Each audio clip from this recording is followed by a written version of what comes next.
Well, good morning. I'm coming to you live from Jupiter, Florida. I am Kenny Polcari, your host of the party, and it was a gorgeous weekend here in South Florida. But today is Monday, May 15th, 2023. And what is it that you need to know? Well, last week, traders did an about face on what they thought the Fed is going to do or what they think the Fed is going to do at the next meeting. The debt ceiling drama remains front and center. The Dems over the weekend urged JoJo to invoke the 14th Amendment. Oil backs off while gold holds steady, right? And the 1-month treasuries are now yielding 5.74% annualized.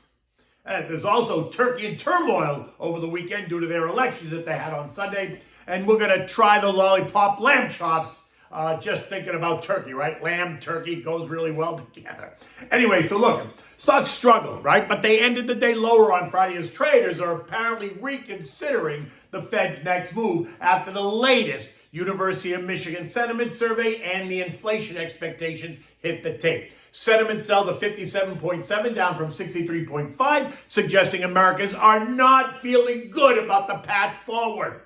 And then we got the 1-year and the 5-year inflation expectations, and both of those readings were higher than expected at 4.5% and 3.2% respectively. And that also didn't help the tone. At the end of the day, we saw the Dow give up 9 points. The S&P lost 6. The Nasdaq gave up 45 points, while the Russell lost 4, and the Dow Transports lost 52.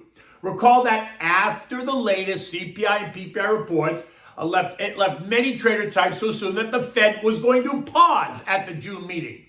It now appears as if they're changing their mind. Swap traders are now pricing in another possible rate hike in June, something you and I have been discussing all along. Large asset managers, hedge funds, pension funds, etc. have always been pricing in at least one more hike and then a pause, all while the trader types were pricing in a pause and then a pivot in July. Another idea that seems completely out of line, but I guess that's what makes a market, right? You have both buyers and sellers. Someone's always on this side of the page, someone's always on that side of the page.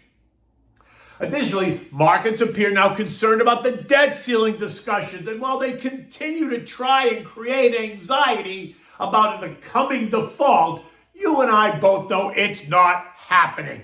Notice that Treasury Secretary Janet Yellen is now redefining the word default. She told Bloomberg Television last week that we have to default on some obligation, whether it's treasuries or payments to Social Security recipients, as if those are the only two options.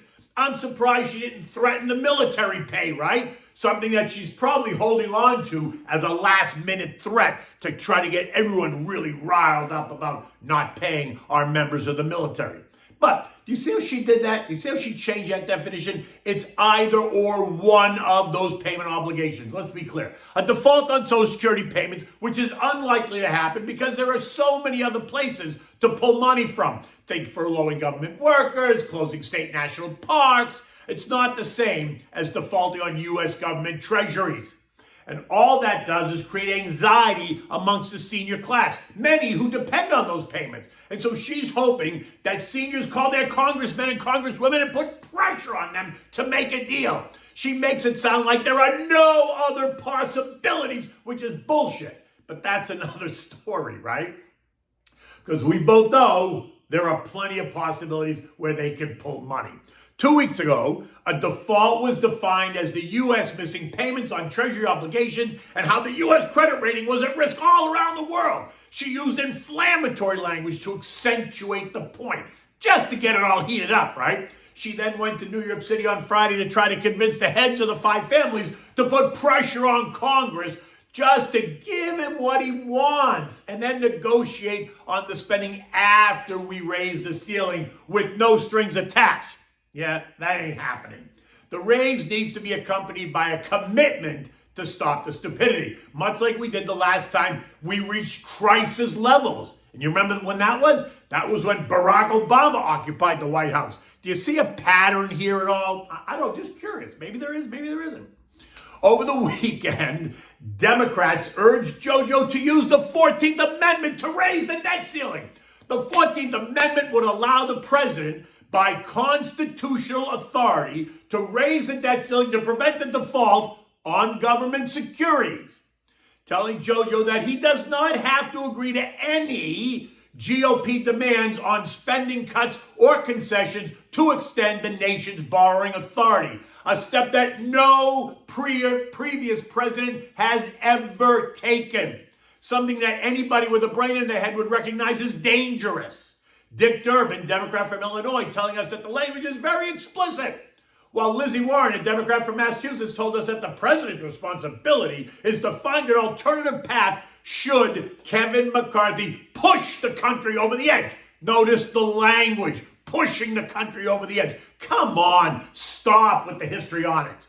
In the end, it's not necessary because the government's not going to default. At least not default under the old definition, right, on its obligations. Come on, get serious. June 1st is not a hard date. It's not set in stone at all. Don't be surprised to see us blow right through that date as they define a new date. And they did over the weekend all kinds of stories about June 15th, even August. We could go into August. So no need to get nervous. There's plenty of time for these clowns to come to an agreement. But that doesn't mean they won't try to continue to create the hysteria. And just to be clear, the furloughed government workers or anyone that gets shut down get all their back pay when the debt deal gets done. My suggestion is that you send Congress, send them all home, cut their pay until they strike a deal, and do not retro pay them when the deal gets done. And then you watch how fast they're all going to come to an agreement. The minute you threaten their pay, they'll come to agreement. But they're happy to threaten park workers and military and Social Security recipients. It's ridiculous. In any event, the headlines this morning are now suggesting that we're getting closer to an understanding. Wow, look at that. And U.S. futures are surging, right? At 6 o'clock this morning, U.S. futures are up that nicely. Dow's up 104, the Nasdaq's up 15. The S&P's up 15, the Nasdaq's ahead by 35, and the Russell is adding 10 points. Remember, none of this drama will price stocks in the long term. The threatening language, though, does create angst in the short term, and that angst helps to push stocks lower, right? Causing some investors to abandon stocks while others remain steadfast. And this morning's positive headline will reverse that action, causing investors to feel better about the road ahead and expect to see the best names that got arbitrarily dislocated over the past couple of weeks to outperform today on the way up, which is why I keep telling you to stick to your plan. Do not make emotional decisions because you're usually wrong, right? You sell at the bottom, you buy at the top. Just sit back and stick to the plan. Economic data today is all about the Empire Manufacturing Survey, expected to be -4. Tomorrow's going to bring us retail sales month over month, retail sales month over month, ex-autos and gas, industrial production, capacity utilization, and business inventories. Later in the week, we're going to get housing data, right? Oil got slammed again last week over concerns of a U.S. default and recession. Oh, and also an uneven reopening of China, which I think is bullshit. Oil ended the week at $70.04 a barrel, down from $72.80 earlier last week. This morning, it's up about 23 cents at $70.27 a barrel. Tighter supplies and the idea that JoJo could initiate buying oil to replace the oil he gave away from the Strategic Petroleum Reserve earlier this year is helping stability, the oil find stability.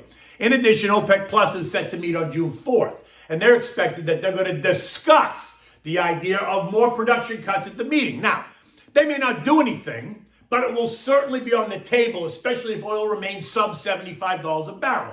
Right now, we appear to be in the $70 to $80 range, with $80 being the sweet spot for the Saudis, right? We've discussed that over and over. Gold rallied on Friday as the debt issues caused many to seek the safety trade. Gold ended the week at $2,020 an ounce. This morning's gold's trading right there. If we see a resolution to the debt trade, then I expect gold is going to back off, right? If we see interest rates continue to go up, I would also expect to see pressure on gold because higher rates will strengthen the dollar, and that will cause commodity prices to retreat.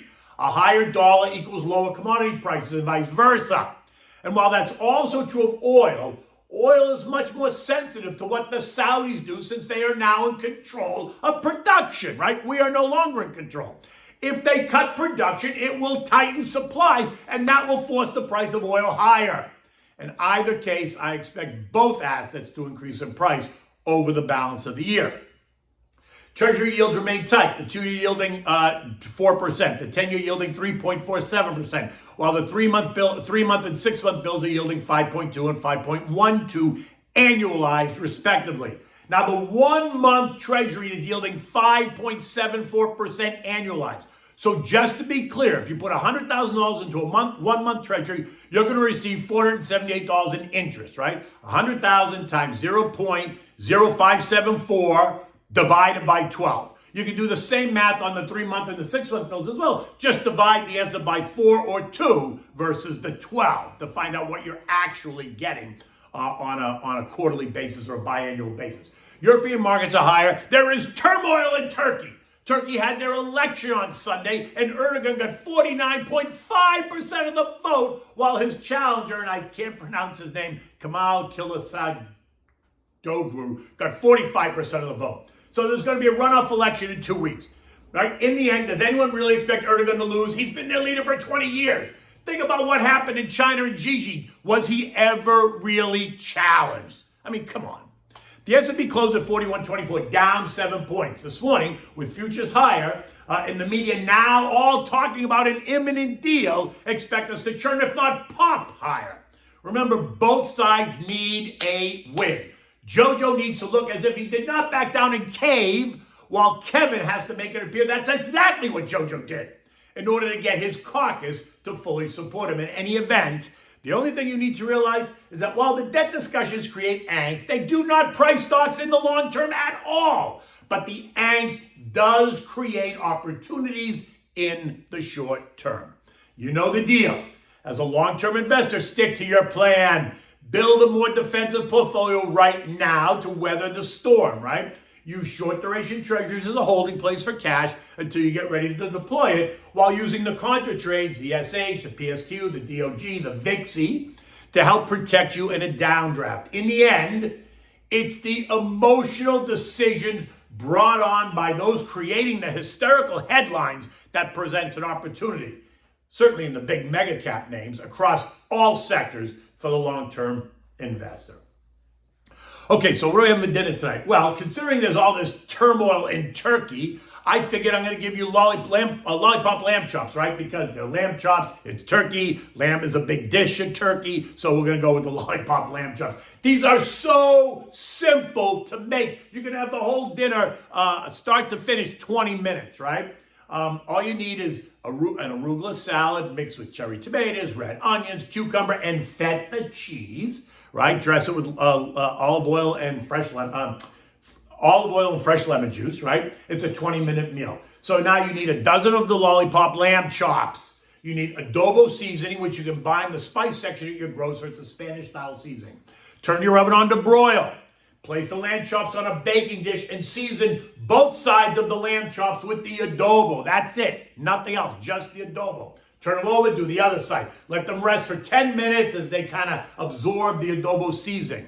This is when you're going to make your salad. Now, take the chops, put them in the oven under the broiler, maybe 8 minutes per side, because you want them to be crispy, right? You don't want them to be kind of mushy, you want them to be crispy. Serve them casually on a platter with the salad on the side, have a glass of wine, some soft music, and boom. It's done. It's simple. It's easy. The lamb chops are delicious. The salad just makes it all that much better. It's not complicated. It's easy to clean up. And you won't be disappointed. In any event, it's Monday and the sun is coming out. We got a week ahead of us. And oh boy, are we expecting some fireworks for sure. In any event, until tomorrow, take good care.